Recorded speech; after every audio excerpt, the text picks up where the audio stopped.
Es decir, segundo elemento, casi siempre las potencias hegemónicas del mundo han impuesto una versión deformada de lo que se llama modernidad.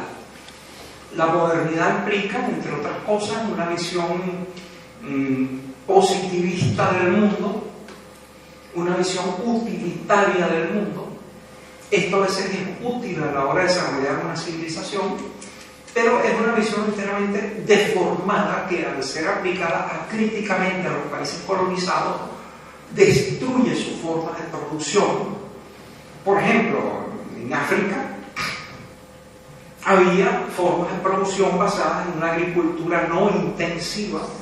Repentinamente se aplican grandes formas de monocultivo sobre grandes extensiones. Eso empobrece los terrenos, los arruina y lleva al hambre a los pobladores. Hay una modernización asistemática, unilateral, que causa enormes problemas. En muchos países se impone la libertad de comercio. A China le impone en 1840 a cañonazos la libertad de comercio, que implica la obligación de comprarle opio a la producción inglesa de opio en la India. Y entonces todo un país es condenado al narcotráfico, pero por una decisión imperial. Vean ustedes, ese es el segundo gran elemento, que la modernidad haya causado grandes desajustes internos dentro de esos países colonizados. El tercer elemento es que el país colonizado haya preservado elementos de su cultura tradicional y que los renueve y los defienda. Fíjense ustedes que la resistencia cultural es básica en todos estos procesos. América Latina y el Caribe empezaron a sentir que había una diferencia con la sociedad de la metrópoli imperial. El castellano ya había derivado casi hasta ser un lenguaje con reglas específicas. Andrés Bello escribió una gramática de castellano para uso de americano, por ejemplo. Vean ustedes cómo no hubo forma de que los ingleses impusieran su cultura en la India. Tenía centenares de religiones, de culturas, de prácticas que eran irreductibles, de que convirtieran al protestantismo a China, por ejemplo. No había forma. Vean ustedes, y esto es importante para todos los casos de descolonización, como la preservación de la especificidad cultural es básica. Y finalmente, dentro de esto, una gran movilización social de las clases y de los grupos sociales sometidos y explotados. En América Latina hubo infinidad de tentativas de independencia, pero ¿por qué las independencias que arrancan a finales del siglo XVIII y principios del XIX triunfan? Porque logran finalmente la incorporación de grandes sectores de las clases oprimidas. Al principio los llaneros venezolanos y los pactos se impusieron de parte del rey, porque consideraban que era su protector frente a la oligarquía, pero después se pasaron a la independencia. Y fue el pueblo, fueron esa gente que montaban semidesnudos, montaban caballos en pelo con lanzas, los que vencieron a las tropas realistas de Morillo, que habían vencido en la batalla de Bailén, a las tropas napoleónicas. Esa enorme movilización social es importante. Ahora, se dan esos elementos en el mundo contemporáneo. Estamos meramente ante una especie de pequeña cambio catopardiano para que todo siga siendo lo mismo, o hay indicios de un posible gran cambio. Fíjense ustedes, hay toda una cantidad de elementos. Por un lado, hay un conjunto de movimientos contestatarios, no solo en el tercer mundo. Vean ustedes que en el tercer mundo casi la gran mayoría de los países de América Latina han instaurado por la vía democrática gobiernos de izquierda, centro-izquierda o progresista. Cuando uno ve el mapa latinoamericano, eso es impresionante, y hay países que son así como una especie de bandera de un movimiento progresista continental. Venezuela es uno de sus campos de referencia. Entonces hay en primer lugar ese elemento. Hay de repente un inmenso movimiento en los países islámicos.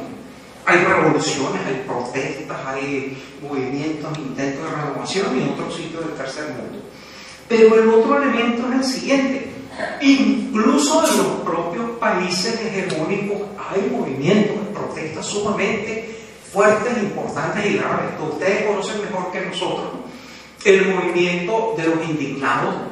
Ustedes saben que en la propia Europa hay movimientos de protesta muy serios en Grecia, en Italia, en Inglaterra, en todo el Reino Unido, en Islandia. Incluso el pueblo rechazó la imposición del paquete fondomonetarista y dijeron que ellos no iban a pagar esa deuda constituida por el sector bancario.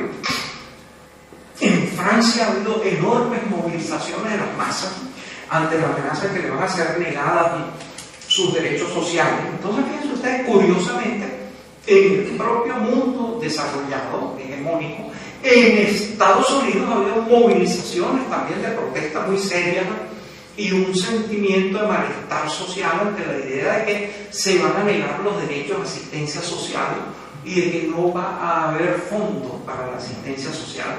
Y vean ustedes qué interesante es eso. Es decir, hay una crisis no solo por la rebelión del tercer mundo, del primer mundo hay serios problemas sociales internos. Además de eso, dentro de todo el mundo hay un gravísimo problema de consecuencias impredecibles. Hay una crisis alimentaria global, planetaria. Cerca de 30 transnacionales dominan el 80% de la producción mundial de alimentos. Y de ellas 5 grandes transnacionales, entre otras la Cargill, dominan una proporción inmensa de ese porcentaje y son dominadas por casas reales europeas.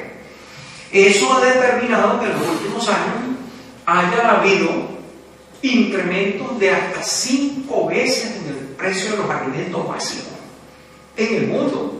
Y eso ha desencadenado protestas y desencadenará muchas más.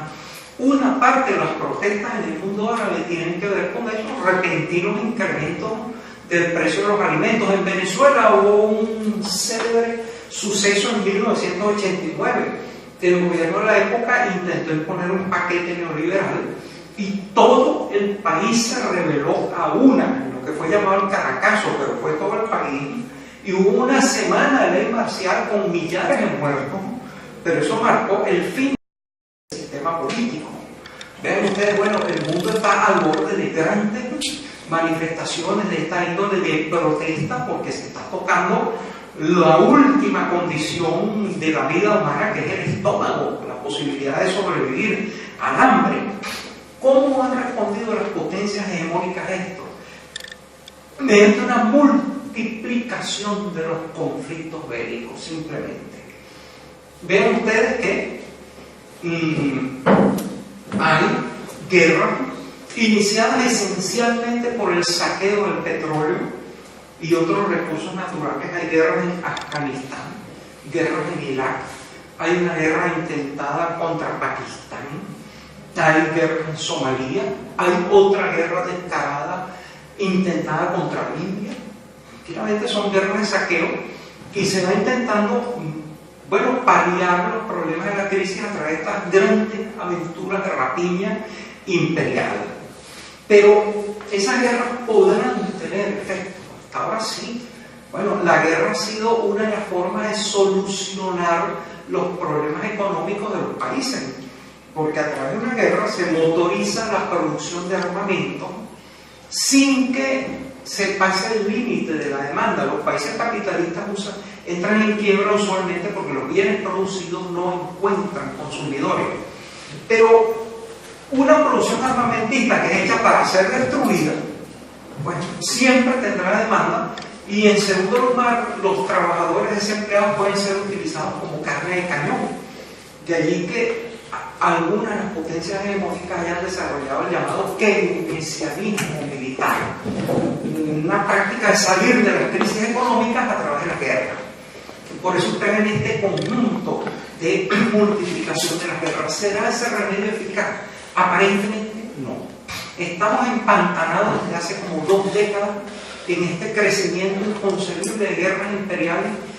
¿Y cuál ha sido el resultado para las grandes potencias? La bancarrota. Es importante mencionar esta palabra porque la revolución burguesa en Inglaterra empezó con una bancarrota del Estado, en virtud de la cual se convocó al Parlamento para subir los impuestos. Fatídica palabra.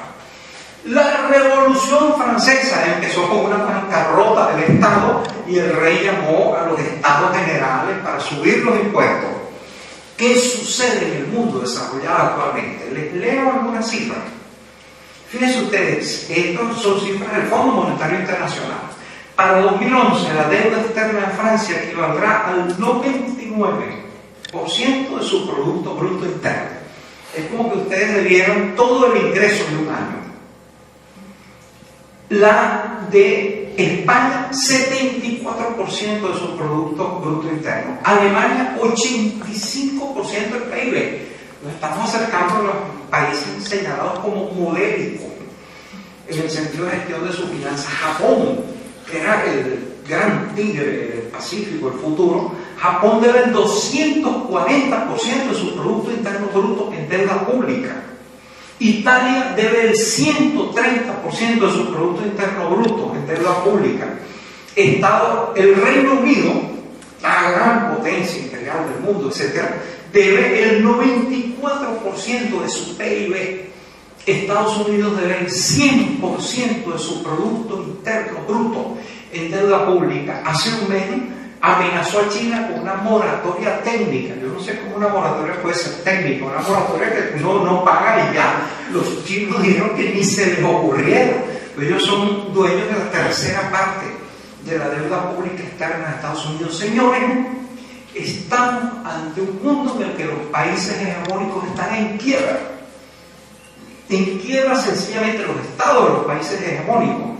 Ahora, se puede salir de esa quiebra por los medios tradicionales. ¿Cómo? Aumentando deuda pública. Pero ¿quién querrá comprar deuda pública? No, señores, están quebrados. Aumentando los impuestos. ¿Y cómo aumentan los impuestos?